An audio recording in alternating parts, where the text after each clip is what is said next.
क्या आपने कभी सोचा है कि जिस इंसान की नेटवर्थ करोड़ों में बताई जाती हो, वो सिर्फ 9 करोड़ न चुका पाने की वजह से जेल की सलाखों के पीछे पहुंच सकता है। आज यानी कि 18 फरवरी 2026 को राजपाल यादव फिर से आजाद हवा में सांस ले रहे हैं, लेकिन पिछले कुछ दिनों से उन्होंने जो भी झेला वो किसी फिल्म से कम नहीं था।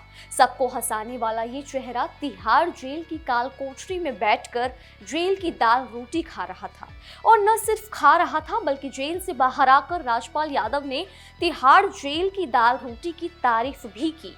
लोग हैरान इसलिए भी हैं क्योंकि भाई जिसके पास 90 करोड़ के आसपास की संपत्ति बताई जा रही है, वो महज 5 से 9 करोड़ का लोन क्यों नहीं चुका पाया।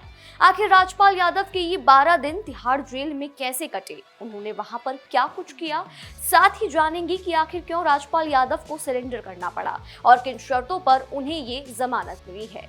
इस वीडियो में मेरे साथ बने रहिए क्योंकि आज हम राजपाल यादव के तिहाड़ जेल के एक्सपीरियंस से लेकर उनके कंगाल होने तक की पूरी कहानी के बारे में बात करेंगे। दोस्तों, सबसे पहले राजपाल यादव जैसे ही जेल से बाहर आए, उन्होंने सबका शुक्रिया अदा करा। उन्होंने बताया कि जेल का खाना बिल्कुल घर जैसा था और जेल का डिसिप्लिन उन्हें नई सीख देकर गया। उन्होंने दिल्ली की मुख्यमंत्री रेखा गुप्ता से एक इमोशनल अपील भी की है और कहा है कि जेल में करीब 10% कैदी ऐसे हैं जो सुधरना चाहते हैं।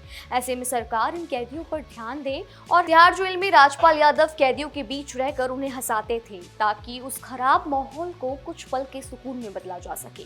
ये बात तो हम सब जानते हैं कि साल 2010 में उन्होंने फिल्म अता पता लापता के लिए 5 करोड़ का लोन लिया था। फिल्म फ्लॉप हो गई और वो पैसा ब्याज के साथ बढ़कर 9 करोड़ के आसपास पहुंच गया।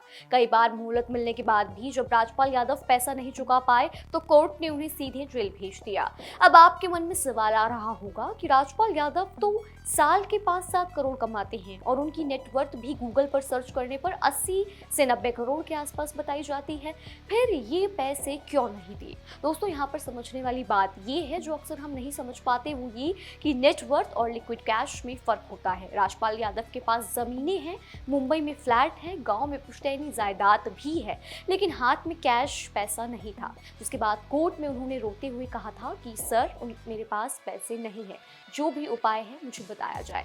कहा जाता है कि कानूनी लड़ाई और फिल्में फ्लॉप होने की वजह से उनकी सारी सेविंग्स खत्म हो चुकी थी। इंडस्ट्री के बड़े नाम जैसे सोनू सूद, सलमान खान और अजय देवगन ने भी इस मुश्किल समय में उनकी मदद की बात कही। सोनू सूद ने तो उन्हें अपनी फिल्म में साइन तक कर लिया था ताकि राजपाल यादव पैसों को चुका सके।